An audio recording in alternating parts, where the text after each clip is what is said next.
if we start with kupe, so there were, for us in Hokianga, there were 3 kupe. The third one was a wahine, and then we get to kupenuku.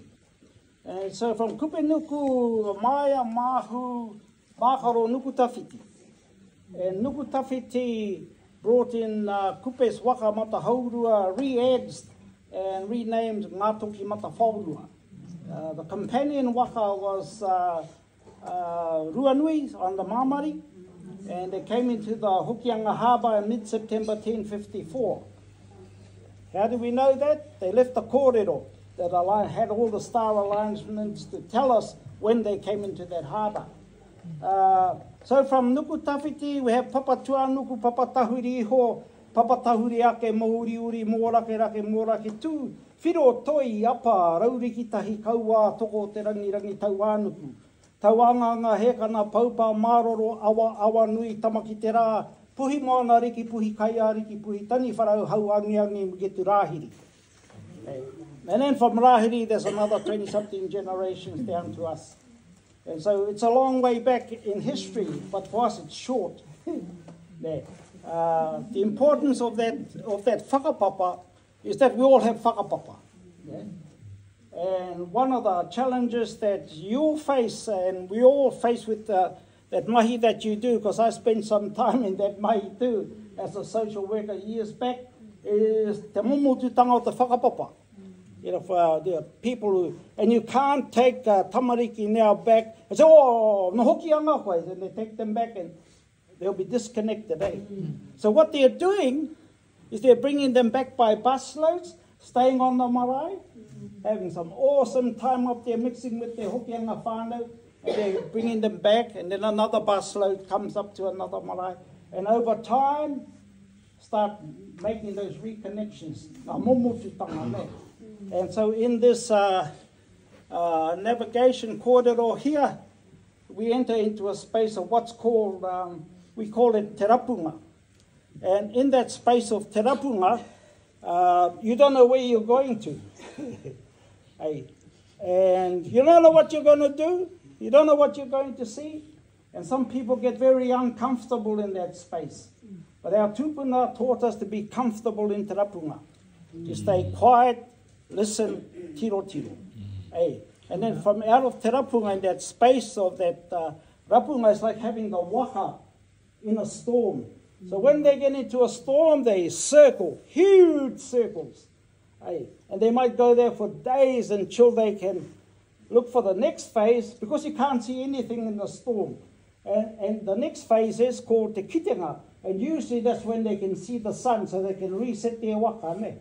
So some of you will reset your waka, you will sail it directly into the sun. Some will sail it with the sun at their back. Some of them will sail it with the sun on the right. Some of them will sail with that sun on the left. So it depends where you want to navigate to, where you want to set your waka and where you want to go. When our tupuna came down to Hokianga, they were told, Kupe told them, stay to the left of the setting sun. And finally, that's how they come into Hokianga there. And so from there, that kitenga is your first chance of the resetting of your pathway out of that whole big circling in that storm of te rapunga, which is where you are now, Yeah. And then out of this storm, huge storm, you go and see a kitenga, and then you go out and you have a look, and you say, oh, la, kore take te rā wahi. And then you come back, come back to te rapunga. Don't be frightened to come back. Come back to te rapunga. Huri haere. And then you go from te kitenga to te whainga. You say, oh, that might be worth following. So you go and pursue that path, or wherever you want to set your sight, whether it's to the right or the left of the setting sun, into the sun behind you.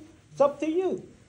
And then you set your path when you go out there and you say, kitenga, and that's that whainga, that pursuit of what you saw, or what you think you're going to do, and then you get out there and you say, oh, no, that's kore take too.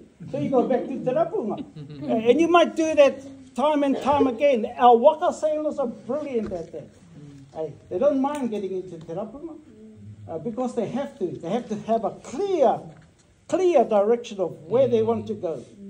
So they go to te kitenga, the whainga, the pursuit, and then when they acquire a player, you think, oh yeah, this is a good place to be. You end up at a place called what we call the whiwhinga. And then when you stay there for a little while, you're quite happy with that journey of Magna. You think, yeah, this is where I'm going to be. And then you turn into te rawenga. And te rawenga is the celebration of what you saw in te rapunga. Yeah? Because coming out of te rapunga, you come to te kitenga, te whainga, te whiwhinga, te rawenga. And there's rawenga, it's in all our old karakia. E tohu ana koe ko te whiwhinga ko te rawenga, ke toka anu, ke toka hea, ke rino hea. It's all in our karakia. And that toka anu is like, feel the fear, but do it anyway. Yeah? Toka hea, don't allow fear to distract you from what you have to get done. In other words, don't let fear decide your direction. Yeah? Ke toka anu, ke toka hea. Rino hea is a group resilience. Yeah? Me tautoko te tahi ki te tahi. Yeah? So that rino hea they put together is a group resilience. Yeah? And in that same krakia, they say in that group resilience, be careful who you put in your group. Be very careful. What you laughing for? Yeah. And the kōrero in there says, he kōtuku, te manu e kore rawea e te kōiraira. To ask a professor to translate that. What it says is you don't allow, you never see a spotted kōtuku. The reason for that is they don't allow intruders into their midst. And that's the thing about that the spotted kōtuku is the one that doesn't quite fit in the group. They are dangerous. Hey, when you are on a journey and you need to go out into the ocean to trust in everyone on your waka, hey, be careful not to take any spotted kōtuku along with you. Yeah. What you need, especially in those rapunga phases, is haututu.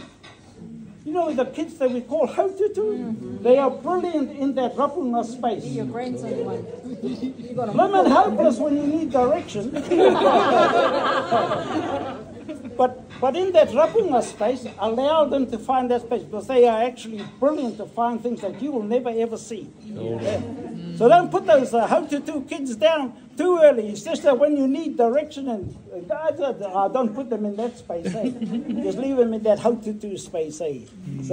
So that's pretty much the journey of our waka journey around what Johnny's put up over here from Te Rapunga. The rapunga where you're going round and round and round and round and not knowing where you're going. Then you get to the kitenga, and then you think, ooh, pai te rā haere. And then from the kitenga, you go on that journey of the whainga, and then when you reach your destination, that's the whiwhinga, and if you like where you got to, that's te rawenga, your final destination of celebration. Ka pai? Ka nui tēnā mea. So, kia ora tātou. Kia ora. So we just